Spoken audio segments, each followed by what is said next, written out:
as Barrister Ashu said, it's putting the flame on the fire. It is going to be very, very difficult for somebody to say that those guys should be arrested, should be killed, or whatsoever. The government of this country is plunging this country into a very difficult situation like this one.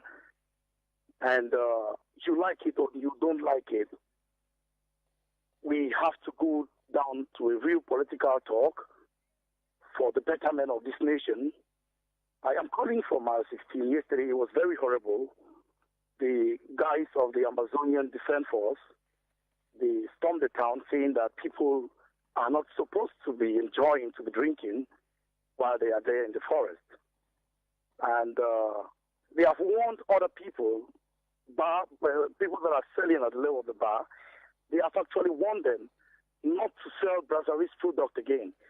It's very important for the government of this country to come down for a roundtable dialogue. For a dialogue for us Cameroonians, and for your topic of discussion today saying that there is a split in the defense forces, within the defense forces, I think that it's very difficult for you to say it's a split, there is a split. Because for us down this way at the level of Buea, where everything is happening in the southwest,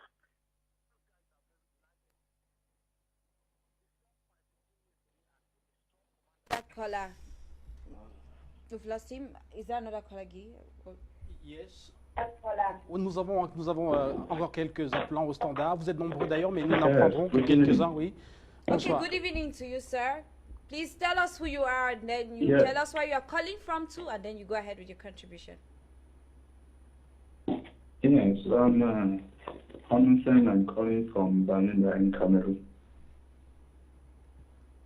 Go ahead. Yes. Me, I'm actually a young man.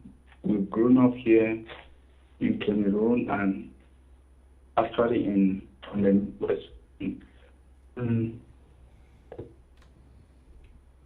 In 90s or the used to hear of Okay, it's not good. We cannot really hear you clearly, sir. And if there is no other call, okay, we have another caller.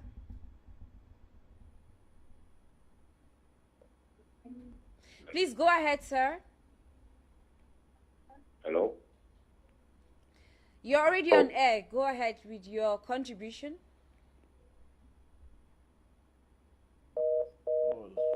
It's very difficult, but, mais nous allons rester au standard. Bonsoir.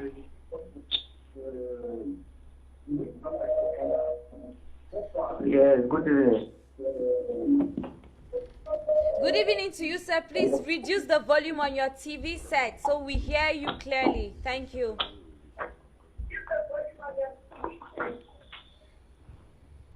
Okay, I'm getting you. Please tell us who you are, then you go ahead with your contribution. My name is Bawal George. I'm calling from Douala. Okay, go ahead. Mr. Bala George. Yeah, actually, we cannot be saying that Cameroon is one country. Cameroon was two countries, yes. But for now, Cameroon is two countries. Hello? Please, Mr. George, continue. You're already on air. Yes, as for the Ambazonian forces that are on ground right now, we cannot say they are separated. As the barrister said, they are not separated. And what is very annoying is that our brothers speaking, we don't actually have problems with our brothers who are in Cameroon, who are the French speaking. Actually, this is something which we have a problem with the governing body of the country. Yes, if the French people say that we are brothers, yes, this thing has been going on for some time now. Where have they been to join? If actually we are facing the same problems in this country, where are they? Let them join us. If at all they acknowledge the fact that we are facing a problem that we can see we are being captive under the same government. Why are they not joining? Why are they saying nothing? Why do they stay in Yaoundé, they stay in Douala, they stay in the north and the rest, and they are enjoying? Why? Don't shoot our children be raped in Boya? Should our young men be killed? Let us be reasonable. At all, we are one. Let them join us. Let the whole country make the governing body realize that we have a problem, a common problem at that. So, actually, I am not supporting much violence, but I would just like to say that this violence is as a result of the government giving the armed forces the opportunity to violate the human rights of our citizens back there. I will not say the houses and the schools that have been burned down by the Amba Boys. No, this is a mafia made by government. It is the army burning down places. Imagine when they showed that video. I watched the video. The armies were on ground saying that the Amba Boys are around. But where were they shooting? They were setting fire on houses. They were focused on houses. How are we sure that there are no people in those houses at those times or at that time they were shooting?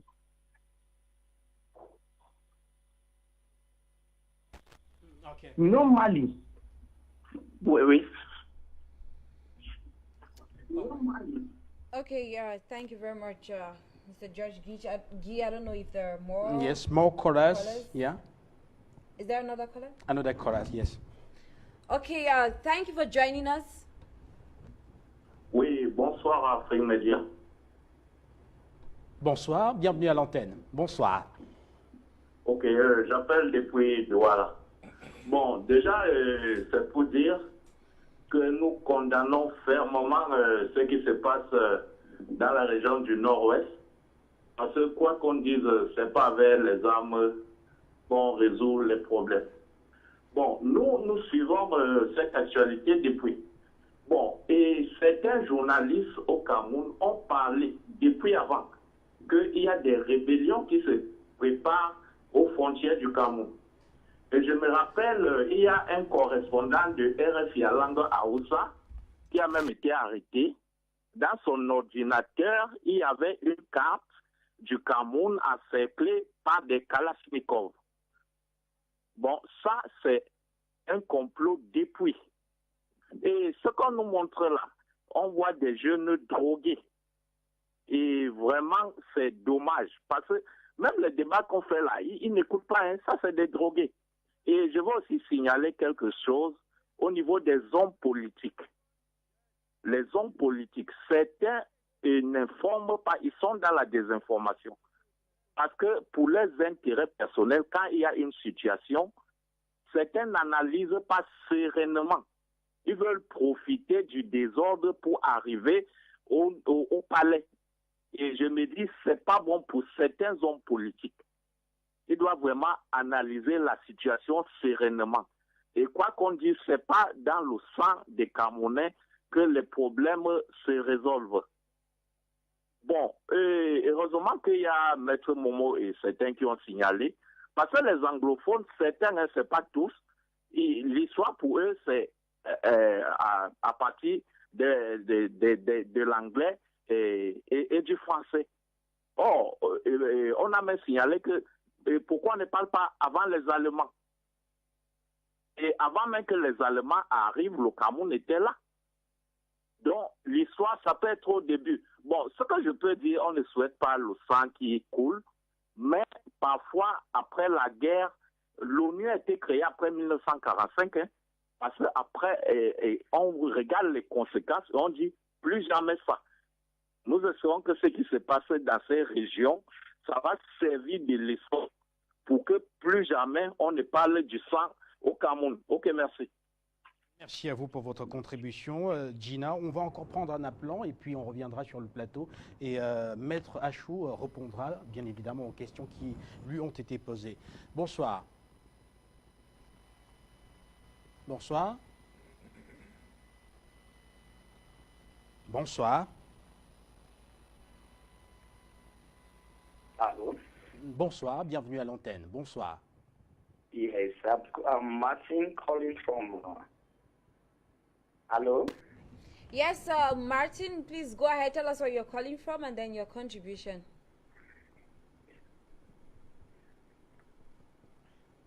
I'm calling from Boya. Okay.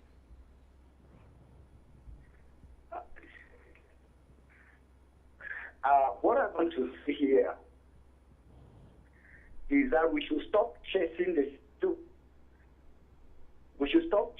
shadow. We should go to the substance. What the whole issue of this conflict is from 1961. What is happening? Government was so want to go. People are calling because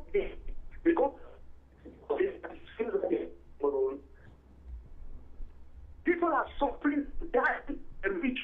And calling them, sit down, die, and you close your ears. You don't want to hear anything. Please, I'm calling on the government and go back to round table dialogue, and then we look on the 1961 Constitution.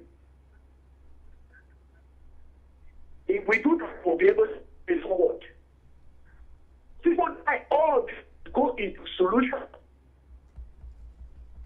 Southwest brothers are in trouble.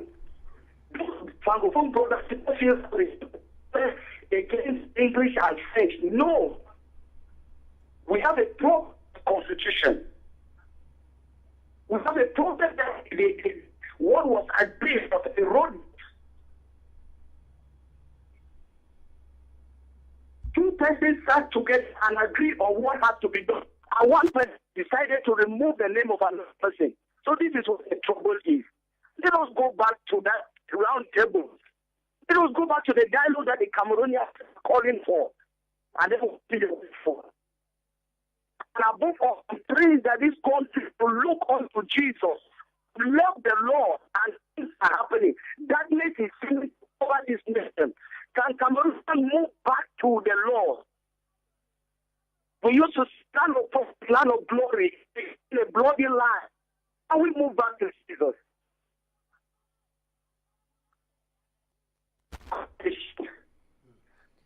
Okay, thank you very much, Mr. Martin. We really had difficulty getting you, but then from everything you have been saying, with your permission, Guy, I have to go back to yes, for the two questions of our viewers.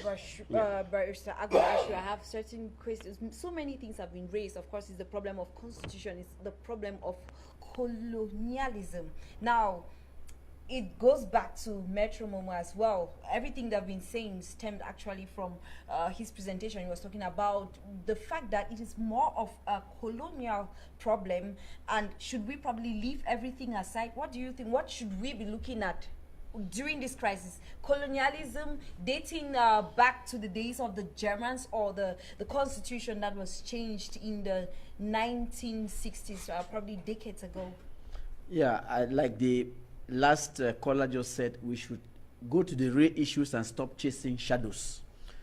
When you want to go back to colonialism or to 1911, then you are chasing shadows, because you will not get anything from 1911 or from the colonial rule. The real problem here, as my learned colleague Metmo said, was that after 1961, the Francophone, the French government pushed the Francophone-led government in Cameroon to try to assimilate the Anglophones, and that led to a number of things that have aggrieved the Anglophone population, that has stood up this time around to say no, an end has to be brought to this thing, and we must stop all this suffering.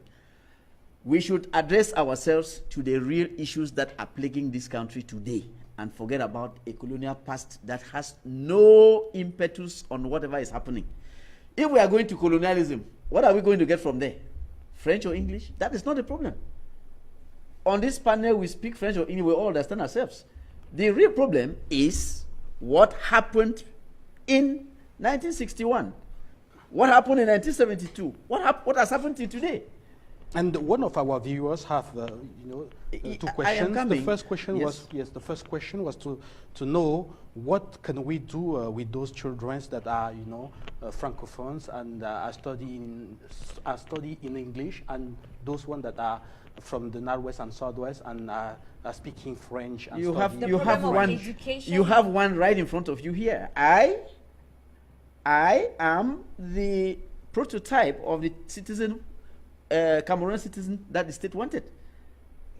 I have BPC, I have GCO level, I have I have a licence en droit. You see, look, the fact that you are Anglophone trained or Francophone trained has no problem. The problem that we are suffering from is the marginalization that was brought about by the overt attempt by Francophones to assimilate the Anglophones. Simple.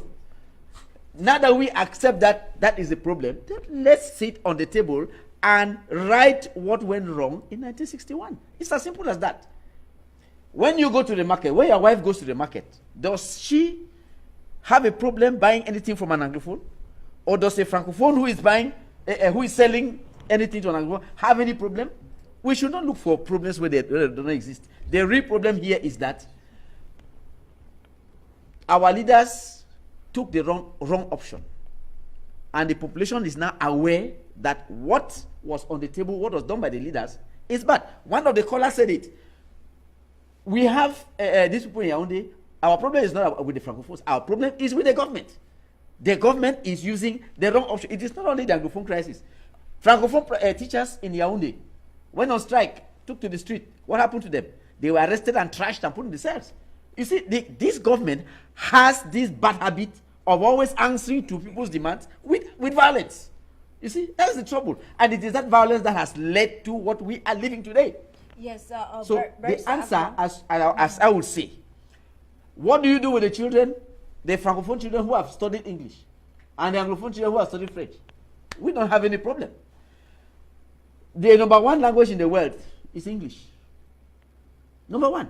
So a Francophone child who has studied English, that is very good for him. If you even go to the schools, most Francophone parents prefer English education for their children. So that is very good. I think it's a nice thing for our children to be literate both in English and in French. It's not a bad thing. Okay, exactly. Now, another viewer raised the problem of dialogue. Like, how is it really possible that we could again sit on a negotiation table, because we have diverse views among the Anglophones themselves. Now, do you think it's going to be possible to probably come back to talk about so many things are being raised? We have local government, we have federalism, we have even people who want to secede. Do you think we could join all of this together and come up with a government? We say we want dialogue.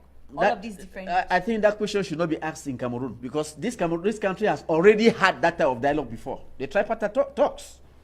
We've already had the tripartite talk in this country. That gave rise to the 1996 Constitution. I mean, people should be honest to themselves.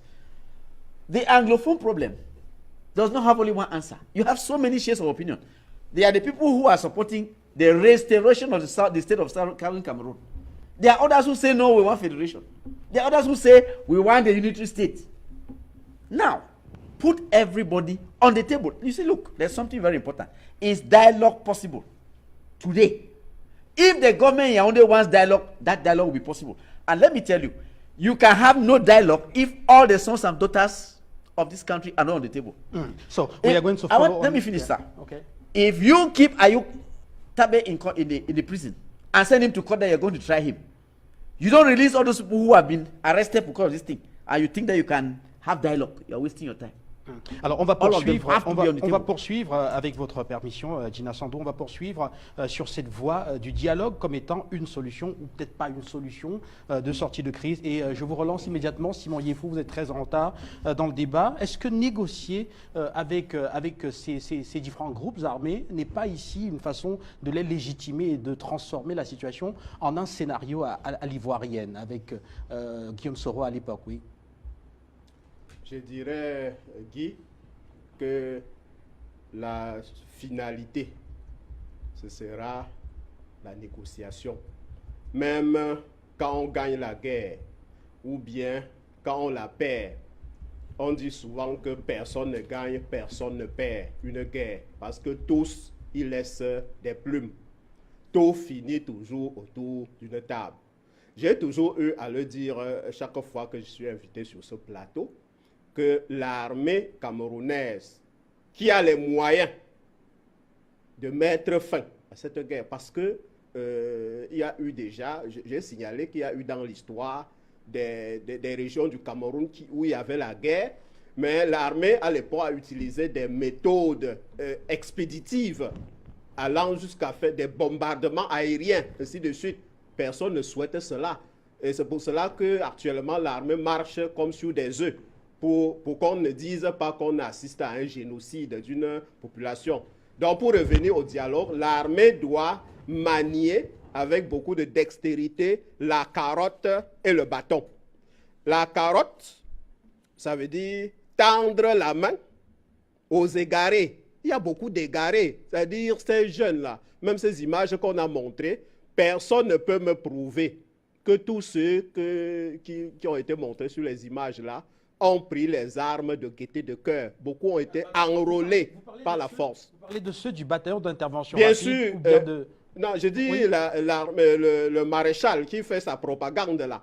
C'est-à-dire, parfois, c'est des gens qui ont été enrôlés ou bien des jeunes qui ont été retirés des salles de classe pour être enrôlés de force. Généralement, je prends souvent l'exemple de l'Algérie. L'Algérie a éradiqué le terrorisme avec la politique de concorde civile du président Bouteflika, qui a tendu la main aux terroristes. Et quand il a tendu la main, beaucoup de ceux qui se sont retrouvés là-bas par égarement sont sortis. Et ceux qui voulaient continuer sont restés. Et l'armée a alors utilisé toutes les méthodes pour éradiquer le terrorisme en Algérie. Ça veut dire qu'il faut tendre la main à ceux-là, puisque nous assistons à un véritable complot international, comme on l'a signalé, puisqu'il y a des gens qui tirent les ficelles dans l'ombre. Et pour revenir sur les divisions au sein des séparatistes, ça a toujours eu lieu chaque fois qu'il y a un mouvement de libération. Vous voyez, puisqu'il y a des luttes de leadership, souvent, on lutte parce qu'on se demande qui va prendre le pouvoir quand on va finir la lutte. Souvent, tout le monde veut être roi après la lutte. Il y a souvent des divisions parce qu'il y a la lutte pour le partage du butin. Parce qu'on assiste, c'est-à-dire quand la guerre déclenche, il y a tous les mouvements, il y a des bandits, il y a des coupeurs de route. Les jeunes qu'on vient de montrer là, c'est-à-dire, prouvez-moi que ce ne sont pas la méthode qu'ils utilisent, c'est les coupeurs de route, purement et simplement. C'est-à-dire qui arrêtent les voitures. Il y a beaucoup, j'ai suivi beaucoup de gens qui sont aventurés dans cette région, qui ont été arrêtés, c'est-à-dire on leur demande de contribuer pour l'effort de guerre. Ça, c'est le pillage. Ça, c'est le demande de rançon. Voyez? Et parfois, pour le partage de ces rançons, il y a des divisions, parfois mortelles. C'est-à-dire qu'ils s'entretuent parfois entre eux, purement et simplement. Donc, tout va finir sur la table de négociation, mais la négociation ne va pas consister, puisque ceux qui ont pris les armes, généralement, c'est les séparatistes. J'ai souvent dit que le seul dirigeant, l'un des rares dirigeants du monde qui a accepté, pas de gaieté de cœur, qu'une partie de son pays se sépare, c'est le président Omar el-Béchir du Soudan, qui a subi des pressions tellement fortes qu'il a accepté l'organisation du référendum d'autodétermination au Soudan du Sud en 2011 et qui a permis l'indépendance du Soudan du Sud, qui a privé c'est-à-dire le Soudan de sa position de pays le plus vaste d'Afrique au profit de l'Algérie. Vous voyez, c'est le seul dirigeant qui a accepté cela, mais il était comme c'est un grand calculateur, il savait pourquoi il le faisait, il savait que ce pays-là ne peut pas fonctionner. Déjà, le pétrole, qui a été à l'origine de l'indépendance du Soudan du Sud. Vous savez que toutes les raffineries de ce pétrole se trouvent au Soudan, c'est-à-dire au nord. Et l'oléoduc qui conduit le pétrole du Soudan du Sud à Port-Soudan, ça se trouve au Soudan du Nord. Et Omar el-Béchir exige seulement pour que le pétrole traverse son territoire, pratiquement la moitié des revenus de ce pétrole. Ça veut dire que quand le pétrole coûte $50 le baril, il a $25. Et il y a des méthodes parfois pour siphonner même le pétrole de passage. Cela veut dire qu'il a accepté parce qu'il savait que cet État ne peut pas fonctionner. Et actuellement, c'est lui qui organise même la réunion de réconciliation. Cela veut dire, pour revenir au Cameroun, il faut faire très attention. Quand on déclenche une guerre, il faut essayer de la contrôler, sinon elle va échapper totalement à votre contrôle. Et c'est exactement ce qui se passe, puisque les mouvements s'émiettent parce que beaucoup y trouvent leur compte, puisque de simples bandits trouvent là l'occasion de faire leur travail en plein jour. Donc, l'État doit se mobiliser pour trouver par toutes les méthodes possibles, c'est-à-dire pas seulement le recours à la force, puisqu'il faut, comme je viens de le dire, manier et la carotte et le bâton et organiser ce dialogue autour duquel les gens vont se retrouver et se faire des concessions mutuelles. Okay, merci beaucoup, Monsieur Simon. Now let's go back to Yaoundé and Prince Okoso. I'm sure you heard what the last panelist in French said. I just want to bring out something he did talk about, the fact that probably some thieves take advantage of the fact that there is a problem, and then they get into the whole struggle, as we call it, and they actually take advantage. I'm talking about people who have given testimonies that they were traveling and some people kidnapped them and took probably just 1,000 francs from them each, kept them for 2 days and then let them to go. Now, who are these people and how did they get into this? Are there some people who are infiltrating these different separatist groups, or is it still them who are breaking away and having diverse probably points of views or different positions in the whole struggle?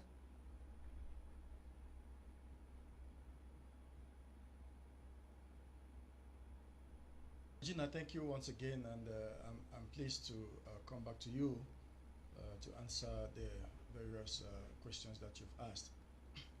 But I want to differ a little bit with the last panelist who expressed himself and tried to explain that there are some bandits with regards to what is happening right now in the Anglophone speaking regions of Cameroon. I would differ with the sense that when I go back to refer to what Barrister Ashu was explaining, there is a lot of communication. I don't want to say coordination. I want to use the word communication that goes among all of these different groups of the armed groups and those who are in the southwest and the northwest. There's a lot of communication that goes on in between them. And when this communication goes on, I believe that there is some level of coordination that goes, let me say, maybe unprofessional coordination. At the same time, we must understand that when we are talking about the level of the struggle at this point in time, we must put at the back of our mind that the position of where things are right now is as a result of the government pushing this crisis to this point. And many other people have entered, or many people have been radicalized, especially young people, as we see on the videos there. Many young people have been radicalized as a result of government's action to the revendication, the initial revendications of the lawyers and the teachers. Now, coming back to the essence of the question, whether there should be dialogue or there should be peace, or who are those who are going to be involved in this dialogue or in this peace process, we should not underestimate or we should not neglect anyone as long as we are looking forward to appease or to call for dialogue. Like Metro Ashu said, there should be a broad-based dialogue. That is, everyone should sit on the table, even those that we don't want to hear them talk about, those who are talking about independence of Southern Cameroon or the independence of Ambazonia, they must sit on the table. Those who are talking about federalism must sit on that same table. Those who are talking about decentralization should sit on that table. Those who are talking about a unitary state should sit on that table. That is the only way that we can take to be able to solve this problem, because you must listen to everyone. If you try to avoid some people in the dialogue, you may push people to become more radicalized. And that is the error that the government keeps making, and the problem keeps aggravating.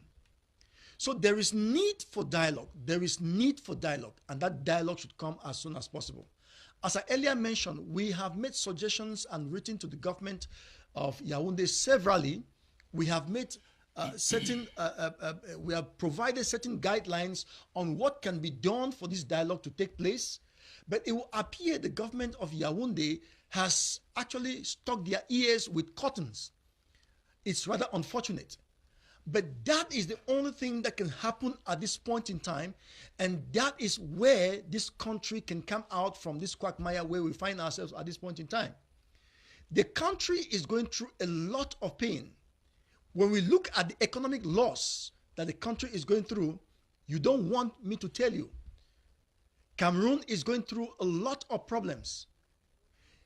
Just the Southwest alone, we have lost close to about 21 billion just for the past few months. So if the dialogue doesn't take place, the country is going to crumble, and there is no doubt about that. And nobody wants to see this country crumble. And the only possible way to be able to come out from it is dialogue. We have to have broad-based dialogue. And the government of Cameroon can do that, and that dialogue can take place in 48 hours, and this problem can be resolved. So when the other panelist says that there are some bandits or there are some rebels who should not be involved, I don't think that is the procedure, or that is the right way to be able to go about it. Nobody should be excluded. Even those that we assume that they are just profiting, or they are coming into the struggle and taking advantage of the local population, we should get them involved, because something has transpired in their lives, or something has transpired in the midst of those young people who have taken up arms. The point is that they are with arms. They are having guns with them. Who gave them those guns? And what are they doing with the guns? Those are the things that we should be able to ask ourselves. And that is why we must call them on the table, for the simple fact that, because another point that we must be very, very careful about is, how do we recuperate all those weapons in the hands of these young people? If you drive them away and say that they are bandits, they will run away with their guns. And after the dialogue must have taken place, they will still come out and harass citizens, and they will still come out and kill soldiers, and they will still come out and kill other innocent people. So in order to solve the problem, we must involve everybody who has weapons with him or her at this point in time, no matter how young or how old the person is. Everybody must sit on the dialogue table. I urge the President of the Republic of Cameroon to call for a quick dialogue so that this problem can be solved. We have opted severally that we can actually accompany the government of Cameroon to solve this problem, and the problem can be solved. We don't need France to come and help us to solve the problem. We don't even need America to help us to solve this problem. We know the problem. We know where the problem began. The president of this country knows this problem in total. He knows where the problem began. And I think that those who surround him have not been able to help him that much. And I feel very, very, very, very disappointed with the college of leaders around the office of the president, because they have not helped him that much to be able to solve this problem and to be able to solve it very fast. The way they are going about it again will continue to radicalize many other Cameroonians, because some people, I was talking with some people before I came to the studio, and somebody was telling me that a grandmother in the village heard about the 12 billion something, and the grandmother was saying that, what do they want to do with that money? To come and bribe me? I will not take the money. And if they come here without releasing all those who are in jail, or without solving the real problem, I will not take any money, and I will not stay in the house that they are going to build. Just hear what a grandmother is saying. So it means that the problem is not more even at the level of those having weapons. They are older people whose minds have been radicalized. Given the fact that they cannot carry arms does not mean that they are happy with what is going on. So there are many stages, or there are many people who have to be involved in the process of dialogue. And I think that it is going to help us more, and it's going to solve the problem of this country faster if everybody is put on the dialogue table. And I want to appreciate Barrister Ashu for the work that he has been doing. I appreciate even Barrister Momo for the work that they have been doing, and the level of education that they have been carrying out to sensitize the population. We Cameroonians, we love our country. We love our country. But unfortunately, we have had a system of governance that has actually made the people to become so mad and so radicalized in such a way that I bet you, if this problem is not solved and the dialogue is not called as soon as possible, the problem might migrate from the southwest and the northwest and enter in Douala, enter in Yaoundé, enter in Bafoussam, and the country will be in flames. Voilà, merci à vous, à Yaoundé. Et je vous donne la parole à présent, Antoine Awana. Le point d'achoppement, c'est dialogue ou pas dialogue? Parce que d'aucuns pensent que dialoguer ici voudrait dire légitimer tous les groupes et créer une réelle situation politique qui pourrait conduire à un scénario à l'ivoirienne.